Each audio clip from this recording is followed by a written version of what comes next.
Okay, for starters, you asked me why I ride in a martingale, and I ride every horse in a martingale, and I want you to notice how it's adjusted. It is extremely long. This is not forcing his head down at all.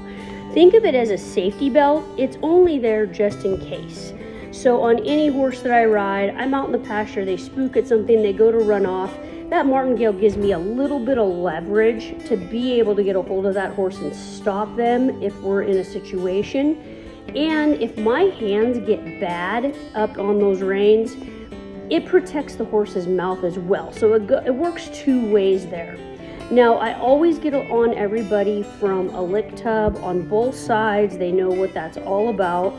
I always bend the head left and right, make sure I got a flex test before I get on, kind of a pre-flight simulator before I get to walking off with them. And here we go. So my ground is really, really bad in the arena.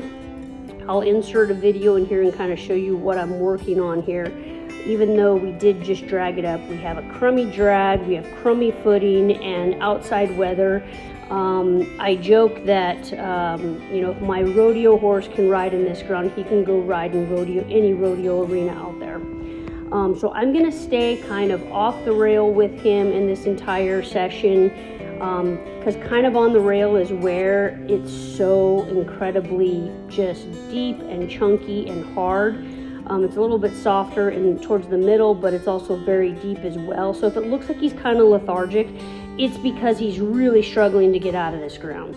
Now, it had started to get a little bit windy, and boy, it really affects the pivot and how well it stays focused on me. So I apologize right now for all of the shaking back and forth. Here you go. This is my ground. This is what I'm riding in. It gets a little bit more broke up the more you get into the center, but not by much.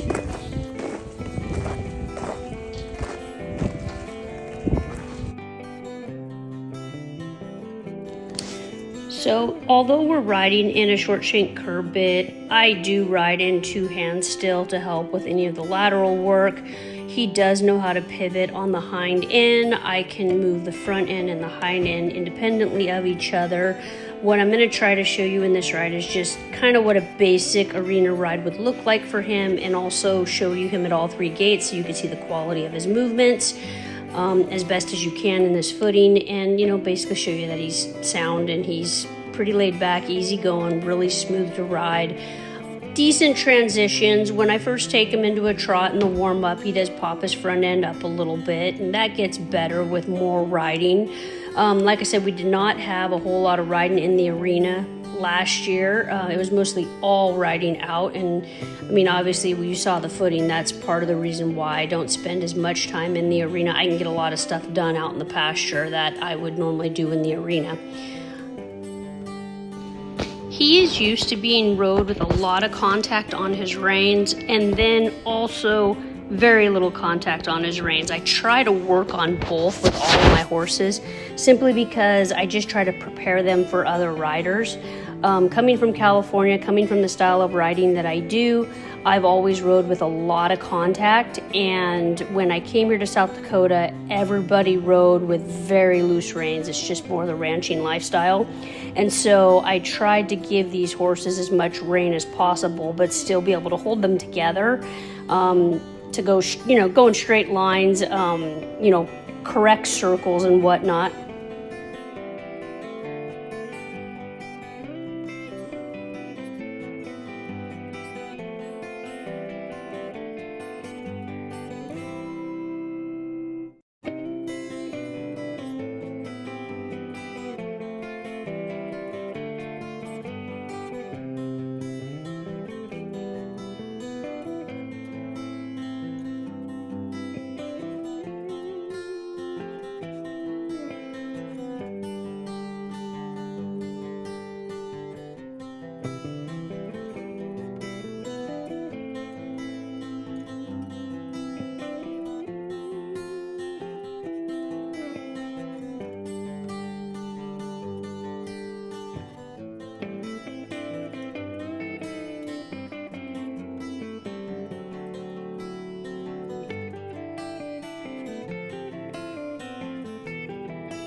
So one thing about this gelding's transitions is that his canter transition has gotten a lot smoother.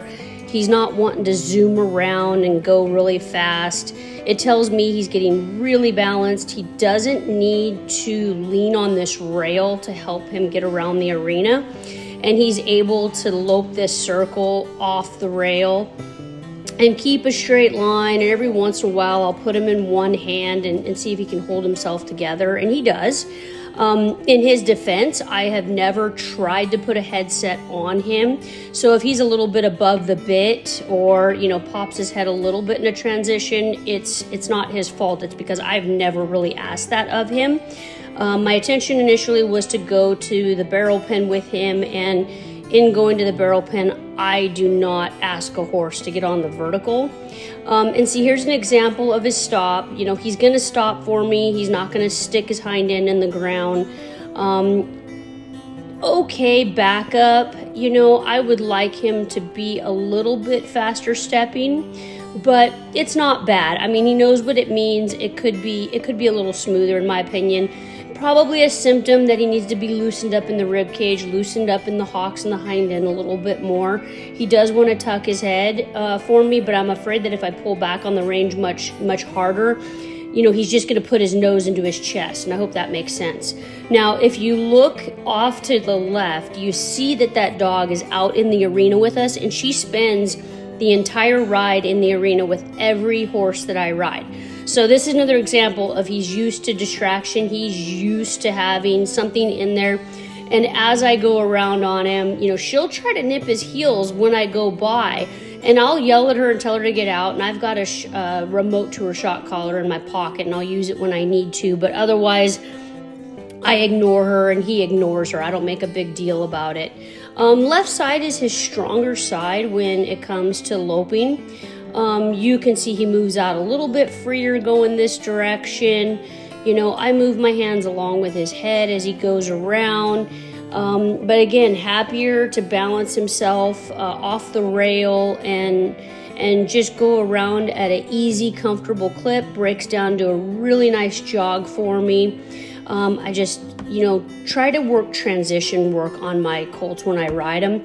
I figure I was told one time by a dressage instructor that if my horses can do transitions, they can do anything.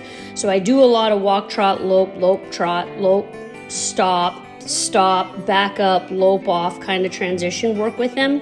And as they get stronger, you know, they can do that, you know, lope off from a back up. And that's eventually the direction I'm going with him. All right, so right as I come across the center here, I really let him drop his shoulder bad before I took that lead.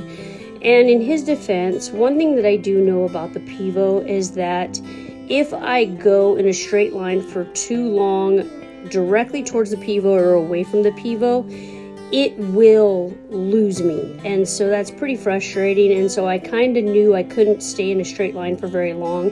So in the gelding's defense, I went ahead and let him drop that shoulder and pick up that lead so we can get on that side profile shot so the pivot didn't start to panic on me.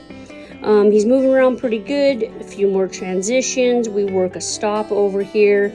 Again, just eases into the stop. I don't really sit his butt into the ground. I don't like, you know, really pulling on their face to get him to stop. You can't really tell his back up here too much simply because this pivot just keeps moving back and forth so bad in the wind, so I apologize for the movement. So most of the other footage that I got wasn't very good quality, and the pivot moved around a lot.